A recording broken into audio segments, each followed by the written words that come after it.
Hello everyone, कैसे हैं आप सभी लोग। स्वागत है आप सभी का हमारे यूट्यूब चैनल साइनी ऑफिशियल पर। तो ये है ARS BEd कॉलेज झारखंड का सेमेस्टर 1 का सिलेबस, जो चाइल्डहुड एंड ग्रोइंग अप का है। तो इसमें सबसे पहले जो पढ़ा जाएगा वो ये है concept of growth and development. ठीक है, तो इसके बारे में सबसे पहले पढ़ना चाहिए।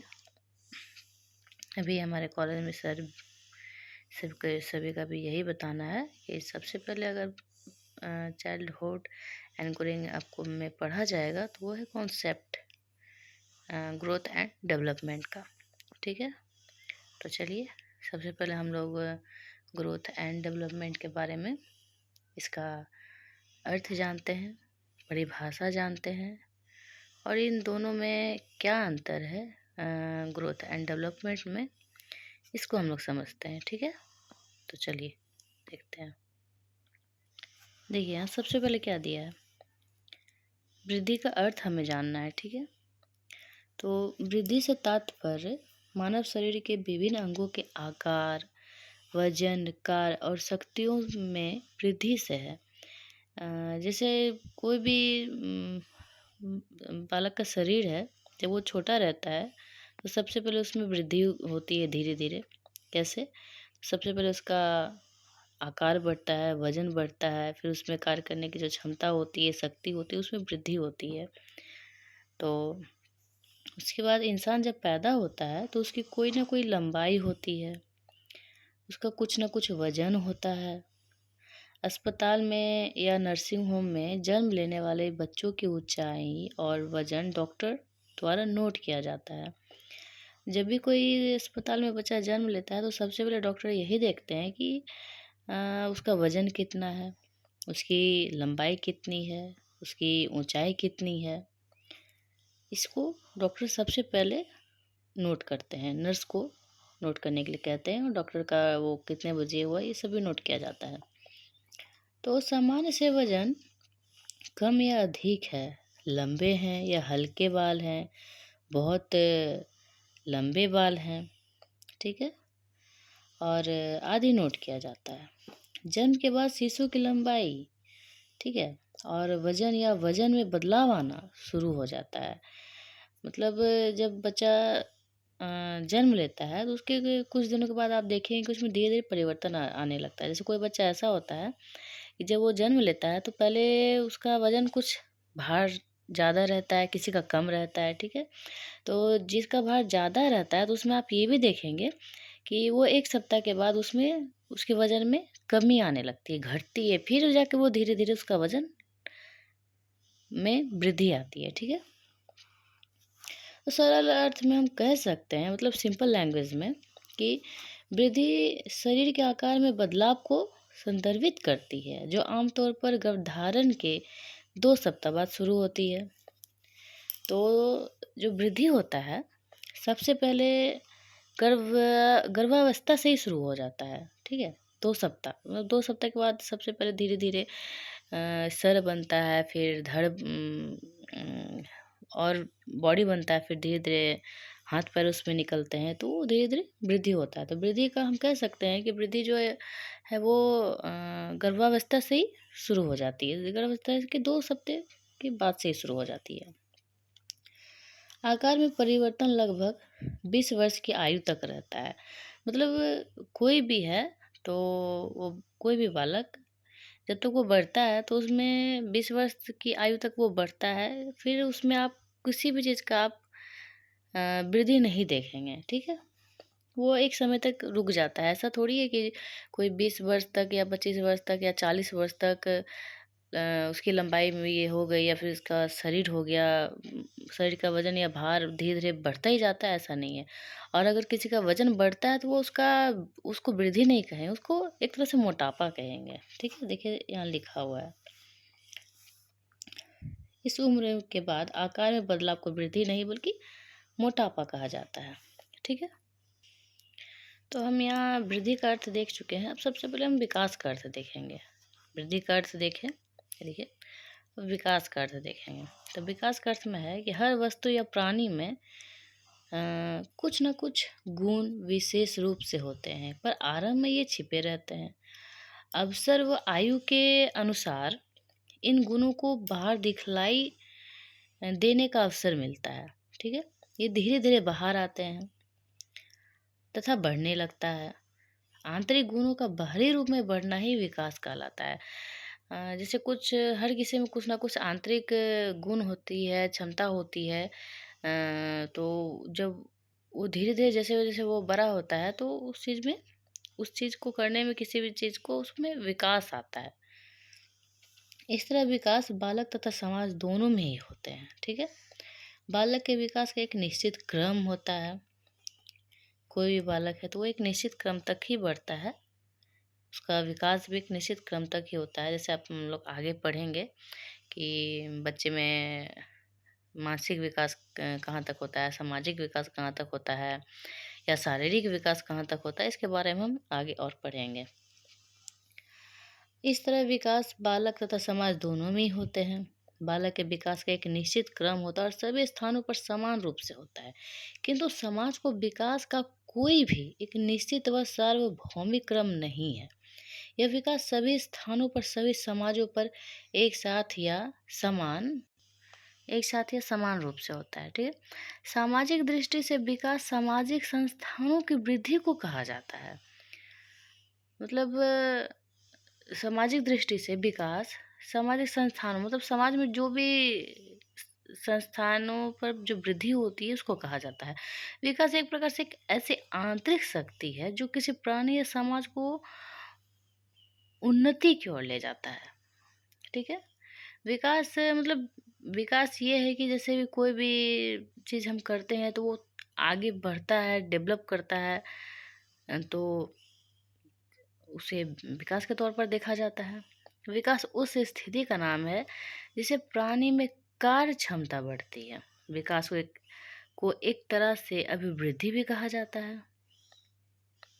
जैसे अगर पूछ दे कि अभिवृद्धि क्या है, तो जो विकास का डेफिनेशन होगा वो भी अभिवृद्धि का ही डेफिनेशन होगा।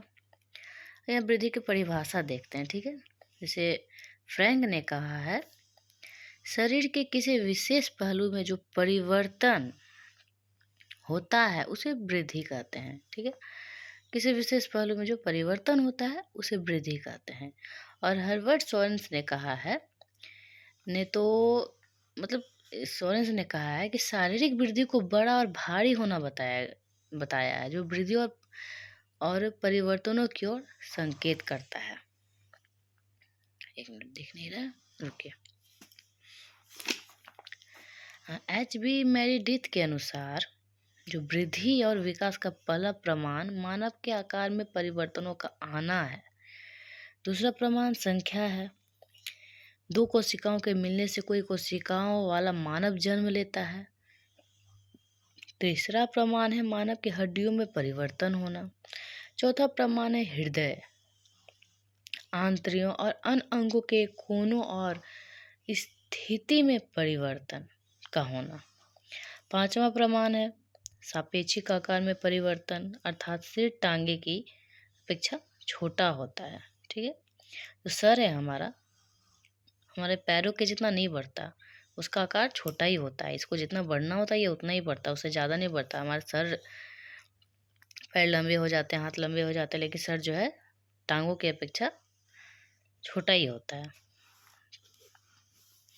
और विकास की परिभाषा, तो यहाँ पर सोरेंस ने कहा है कि सोरेंस के अनुसार विकास का अर्थ परिपक्वता और कार्यपरक सुधार की व्यवस्था से है, जिसका संबंध गुणात्मक एवं परिणात्मक परिवर्तनों से है।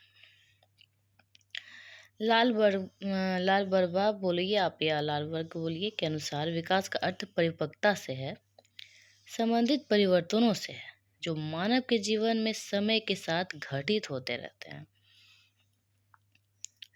और हरलॉक के अनुसार विकास अभिवृद्धि तक ही सीमित नहीं, इसके बजाय इसमें परिपक्वता के लक्ष्य की और परिवर्तनों का प्रगतिशील कम निहित रहता है। विकास के परिणाम स्वरूप व्यक्ति में नवीन विशेषताएं और नवीन योग्यताएं प्रकट होती है। ठीक है, ये जो परिभाषा है इसको हमको वैज्ञानिकों के नाम के साथ परिभाषा भी सेम याद करना होगा, इसमें उलटफेर नहीं कर सकते हैं, क्योंकि जिन्होंने जो कहा है हमें वैसे ही उनकी परिभाषा को लिखना चाहिए। और वृद्धि एवं विकास में जो अंतर है, हमने पहले वृद्धि में अर्थ देखा, विकास में अर्थ देखा, फिर वृद्धि की परिभाषा देखी, फिर विकास की परिभाषा देखी। अब वृद्धि एवं विकास में अंतर देखेंगे, यानी ग्रोथ एंड डेवलपमेंट का डिफरेंस। ठीक है, जो वृद्धि में अंतर है, वृद्धि शब्द का प्रयोग परिमाणात्मक परिवर्तनों, जैसे बच्चे के बड़े होने के साथ उसके आकार, लंबाई, ऊंचाई इत्यादि में होता है।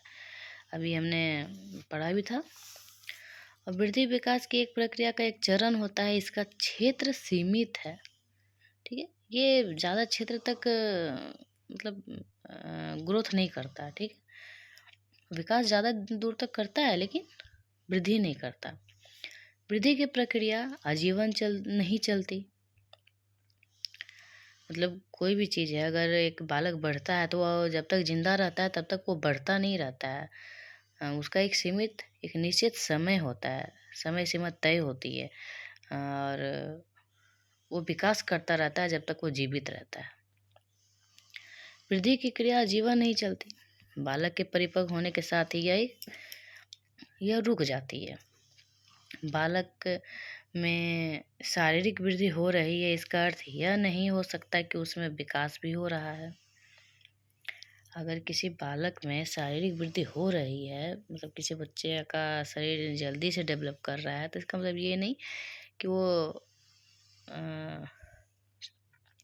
उसमें विकास भी तेजी से हो रहा है, ऐसा नहीं है। अतः यह भौतिक विकास को दर्शाता है। इसे मापा जा सकता है वृद्धि को, कि हमारे शरीर की लंबाई कितनी है, चौड़ाई कितनी है, भार कितना है। ठीक है, यह दिशाहीन होती है। ठीक है, अब विकास में अंतर देखेंगे। तो विकास शब्द का प्रयोग परिमाणात्मक परिवर्तनों के साथ साथ व्यवहारिक परिवर्तनों, जैसे कार्य कुशलता, कार्य क्षमता, व्यवहार में सुधार इत्यादि के लिए भी होता है। विकास अपने आप में एक विस्तृत अर्थ रखता है। वृद्धि इसका एक भाग होती है। ठीक है, विकास एक सतत प्रक्रिया है। बालक के परिपक्व होने के बाद ही यह चलती रहती है, और बालक के विकास के लिए भी वृद्धि आवश्यक नहीं है। अतः यह गुणात्मक विकास को दर्शाता है। इसे मापा जा सकता है। यह इसकी निश्चित दिशा होती है। विकास जो एक निश्चित दिशा में बढ़ता है। ठीक है, तो ये था हमारा वृद्धि का अर्थ, परिभाषा, और विकास का अर्थ, परिभाषा, और दोनों के डिफरेंस। ठीक है, तो आप हमारी वीडियो को फुल वॉच ज़रूर कीजिएगा, और कोई भी दिक्कत हो तो आप हमारी वीडियो को रोक कर इसे आराम से देख सकते हैं। और मैंने इतने अच्छे तरीके से लिखा है, मुझे नहीं लगता कि और किसी को इसे ज़्यादा पढ़ने की ज़रूरत है। आप मेरे वीडियो को पॉज करके भी इसके आंसर को आराम से लिख सकते हैं और पढ़ सकते हैं। मैं खुद एक स्टूडेंट हूँ, मैं कोशिश करूँगी कि मैं एक अच्छा से अच्छा वीडियो डाल पाऊँ।